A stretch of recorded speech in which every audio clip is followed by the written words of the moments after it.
Hello. So I decided to do one video today in English. My name is Marian Opinski. I'm a pediatrician practicing in the suburbs of Chicago. I am in the United States for the last 12 years. I am administrator. I started this Fanpage a few days ago because I realized that the information for my patients is not enough, and I decided to reach them over these devices which we were using lately for looking for funny videos and, of course, to be in touch with family, friends, and I wasn't usually using it too much, but now, and I am completely serious, these devices like phones with applications like Facebook, others, WhatsApp, which I was using today for telemedicine visit, can save lives. I don't need to say that we are in coronavirus pandemia. Pandemia means that the virus reached all continents except Antarctica, and it's spreading faster and faster because viruses which appear on this earth first time, and this is what we are dealing now with, are always going like that. We call it exponential growth. And the number of cases are growing all over the world. In the United States also. We are in a very, very grim time of our lives. I wouldn't expect to go through such times. I never expected that. Nobody expected. Many of you are now probably in disbelief. Many of you are in panic. Those feelings are completely normal. Our human brains can't comprehend the magnitude of what's happening. And again, I have to say it, it's just the beginning. Nobody has immunity against this virus. We call it, we are immunologically naive.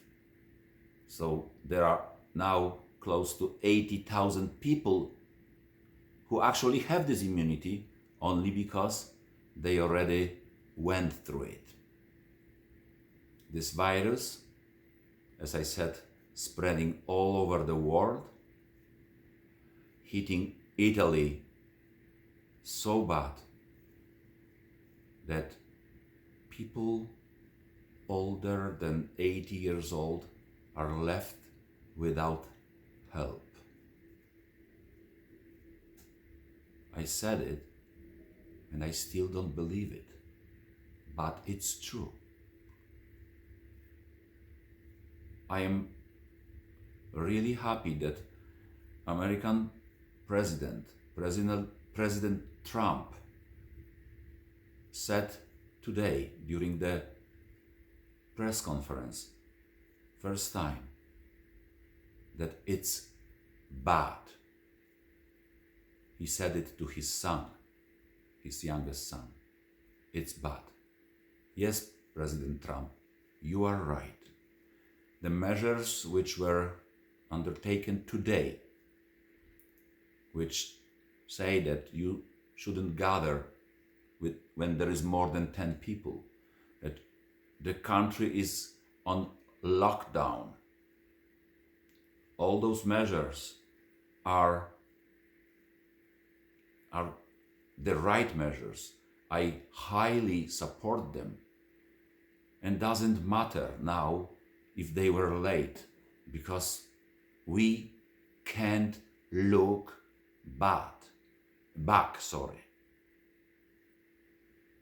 This is the very important thing. We can't look back. It doesn't matter now. We have to look forward.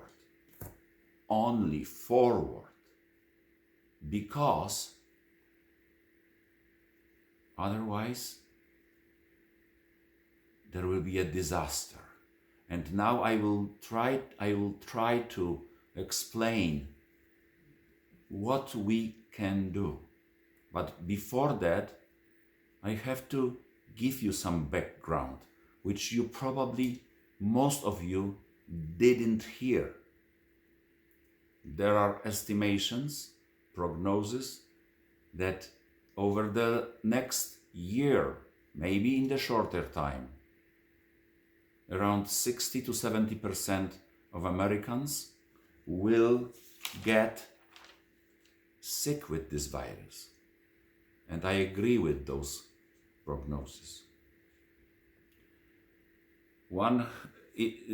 So let's say that 175 million of Americans will at some point get sick. 80% of them will go through this disease I don't want to say very easy, but quite easy. They will not need almost any medical attention. It will go as cold as it will go as bad cough, with fever, but sometimes without fever, with some scratchy throat, and they will be fine. Around 15% will need some medical help, but usually without using very sophisticated measures to save their lives, like respirators. They will need maybe oxygen, but not respirators, maybe CPAP, maybe IV fluids, maybe antibiotics IV, because they will have super infection, which this virus will start, but then the super infection with bacteria will cause pneumonia, and they will need antibiotics. And somebody say that maybe even more, 1% of all cases, and I want to say that 1% of this 107, those numbers are so high that I have problems with saying them. 1,750,000 may need very sophisticated medical attention, which can be delivered only in the hospitals. They may need respirators. There is, as I know, I may be wrong a little, there is around 100,000 ICU beds and respirators in this country, in entire country. And we may have 1,750,000 people needing them.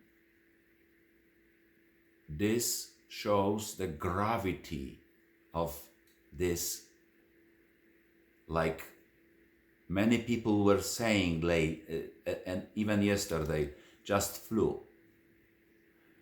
The older we are, the more dangerous it gets. People above 80 years old, we can expect 15, maybe even 20% of mortality if somebody gets it. So after all those numbers you've heard from me, I want to tell you what we can do, what we still can do, not to kill this virus, not to stop it. This is now impossible. We will have to get sick with that. But we can't get sick all in the same time. So even if this number of people getting sick is 1%, I repeat again, 1,750,000 will need this medical attention. We need to spread this number so those people will be getting to the hospitals not in the same time. They will be getting steadily. This is our only chance. How we can do that? You've probably seen already people on the news showing like two curves, and if my wife helps me, maybe she will find this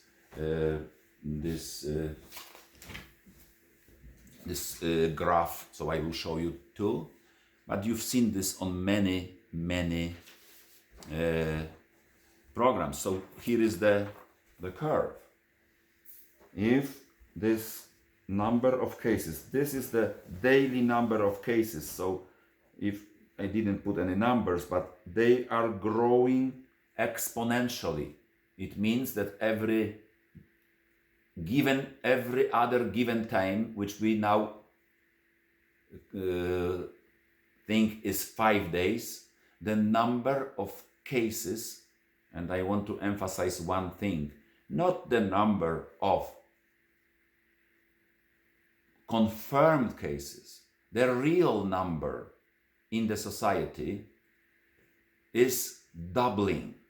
So if in United States, which I think is probably 10,000 cases, tomorrow will be 20,000, in 5 days it will be 20,000, in the next 5 days it will be 40,000, in the next 5 days it will be 80,000, in the next 5 days it will be 160,000, 320, and so on, every 5 days. And our only chance is not to allow this curve go here, this red one or pink one.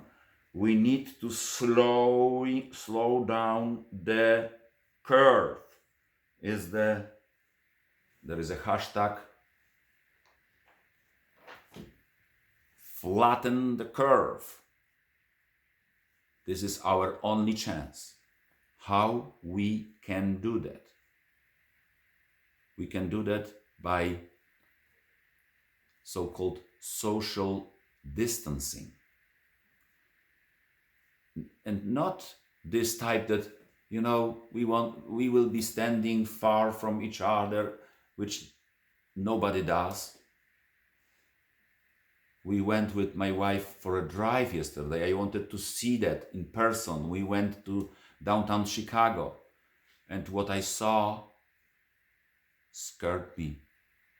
It scared me.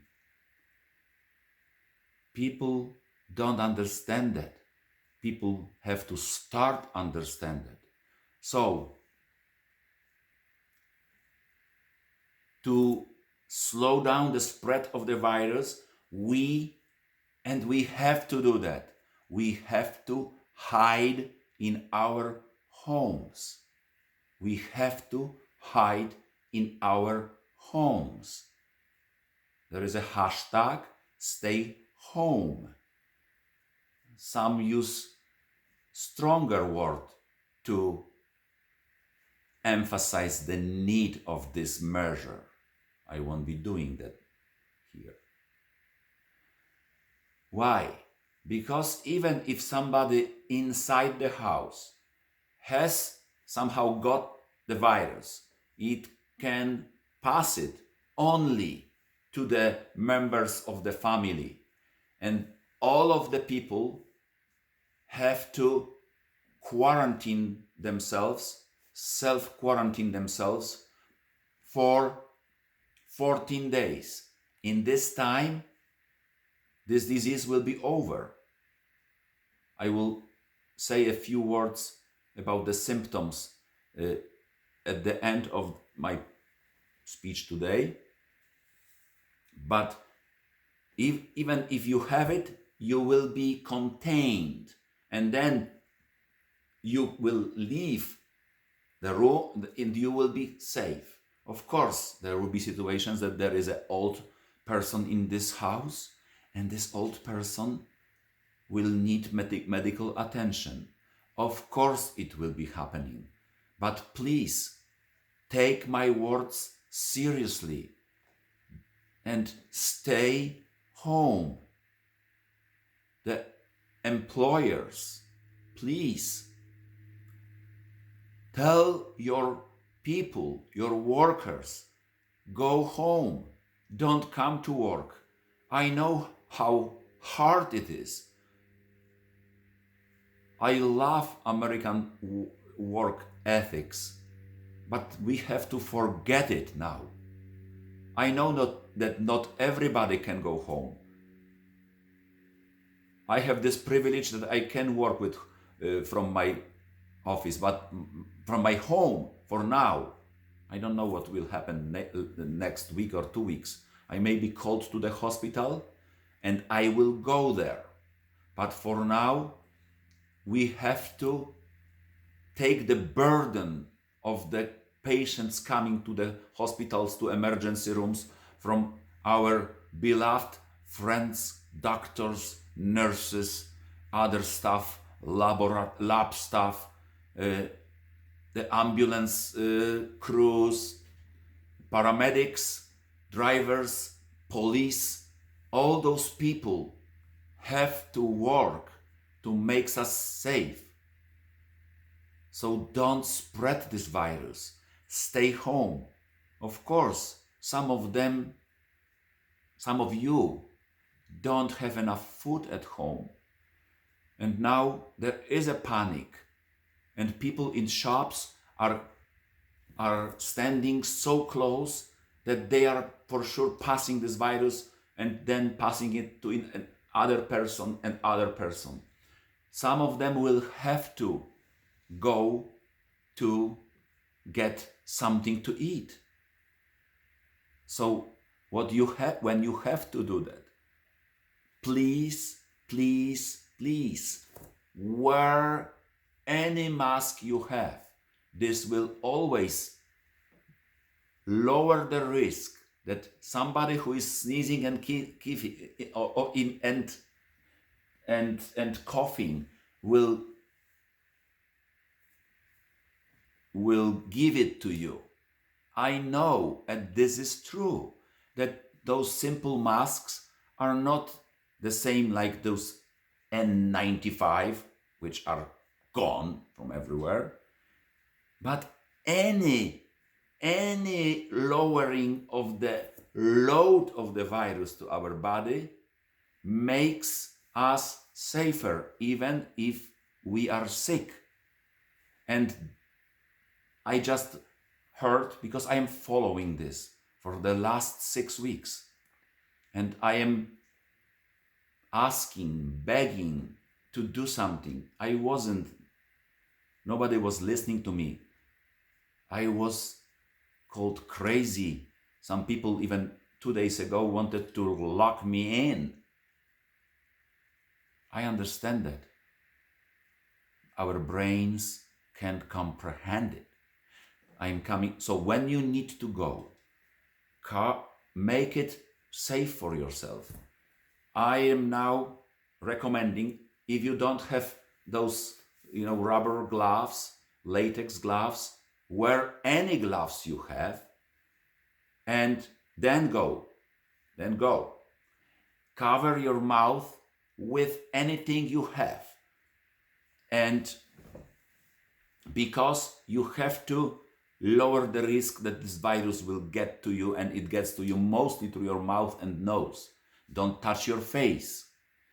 Cover your eyes sometimes. Cover, I have glasses, this is not enough, but still better than without glasses. I can tell you this, if I went to Costco, Sam Club, Walmart, Target, or like some people say, Target, and I saw somebody in the ski goggles with the scarf around his mouth and gloves on the hands, I would be doing that, because this is what we need to do. And I am very, very firm and serious. I don't believe this. I don't trust what government says about wearing masks, that it is not helpful. Don't worry about this. You have to do that when you go outside. Don't listen to them. The rest, follow. But mask, wear it. It won't hurt you. It can't hurt you. If it doesn't stop the spread, whatever. You will have to catch it someday. But the later you catch it, the better. When you come back home, take those gloves. If there are some, I don't know what fabric, you can throw them to the, or you can just use the hot water with soap. It will kill the virus. Soap kills the virus better than all those disinfectants and other stuff. Go to your bathroom, wash your hands. Remember that you have to do that very carefully, as we say, at least 20 seconds between your fingers on the tap. You remember about washing your thumbs, and then you are safe. And stay home. I will help myself because, once again, we can't overload hospitals like it is happening now in Italy. And ending this, coming to the finish, I will tell you few words what to do when you are sitting home and you are expecting that you may have it. What are the most common symptoms of this disease? So the most common symptoms were, and we knew that from China because it started there, are fever, fever, dry cough, and shortness of breath. But not everybody has to have all of those symptoms. We now know that there are many asymptomatic cases. So somebody has the virus, and the virus is multiplying in his body and will maybe, not always even, show symptoms in the next 4 or 5 days, but they are already spreading those viruses. They think that they are not sick, so they go outside, they don't care about all these appeals not to do that, and they spread it. So my advice is, you have to consider everybody around you when you are in the shop as a potential person which have this virus. And you have to consider yourself also, and think about this, as the person who spreads this virus. And I know that you are a good person and you don't want to do that, even if you don't have symptoms. That's why it's so hard to stop it. And you can have only a little scratch in your throat and maybe few coughs, and you also can have it. And you can have fever and more cough, and especially when you are older, you can have really shortness of breath. And this person who has this shortness of breath may need medical attention. The rest doesn't need it. Going to the doctor and telling the doctor that I may have it will not change anything. Don't do that. Protect your doctor. Protect others who work with this doctor. It won't change anything. More, I can say you more. I'm not going to talk about the tests. We are late. We have to test as much as we can to see where the clusters are developing, because there will be lockdowns. These measures which were taken today will be even stronger. You can't imagine this. I can't imagine it either. I know that you are struggling. I know that you are afraid of how you will pay the mortgage. I know that. But we all go through this. And there will have to be some plans, some measures how to deal with that. I'm coming back to symptoms. So symptoms are not very characteristic. So I want everybody who has even scratchy throat and little cough, even without fever, to think, I may have it, and stay home. And with you, your entire family has to stay home. This is the only way we can stop this fast increase of the number of cases. This is the only way. And this is not that we are without hope. Today we've heard about the first patient who get the vaccine. There is a 44, as I remember, persons age 18 to 40 something, which will be getting the vaccine. And we will see, we will wait to see if they are getting immune. I hope so. But don't expect it to come in this year. It won't. It will need at least year and a half probably. There are promising drugs, and let me tell you about few of them. So we know that the virus which enters our body, it needs to get inside our cells. And the cell usually, mostly, almost only in our respiratory system. And it has to multiply in those cells. And it is using our machinery which every cell has. This virus brings its RNA, ribonucleic acid, which contains all the information about this virus, and using our own machinery starts to multiply. So this RNA is being from 1 gets 2, 4, and so on, also in this exponential growth. So then will be millions, because we have millions of cells, or billions and billions. And so that first step is that the virus makes a special protein which is called RNA polymerase. This is a protein which is essential to this multiplying. Without this virus will not work, will not be able to do that.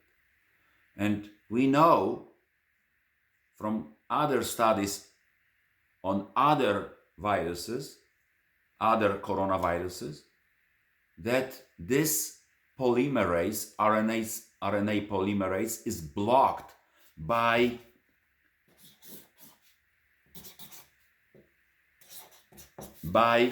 zinc, which we have in our body. We have enough. But this zinc, because this +2+, this is the positive ion, can't get into our cells to block this polymerase. It can't.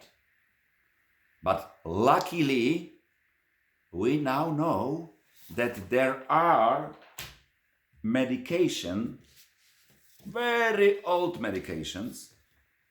So let me... The medications used for malaria. One is chloroquine and other is hydroxychloroquine. And this medication, so if the zinc is outside the cell, if this zinc is outside the cell, it won't get in. So this is impossible to get in. It can't go in because of this positivity. But if patient is taking one of those medications, both of them work. Some people consider this hydroxychloroquine a little better. So then those medications somehow, I don't know the full mechanism, but they make like a gates in the cell membrane, so the zinc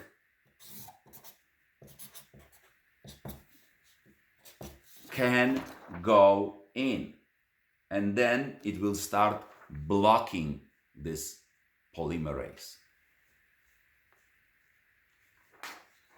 Those medications are used for patients in the hospitals, but who knows if it can change. I don't know. So we have also some other medications are being tried. I don't have any results for this now.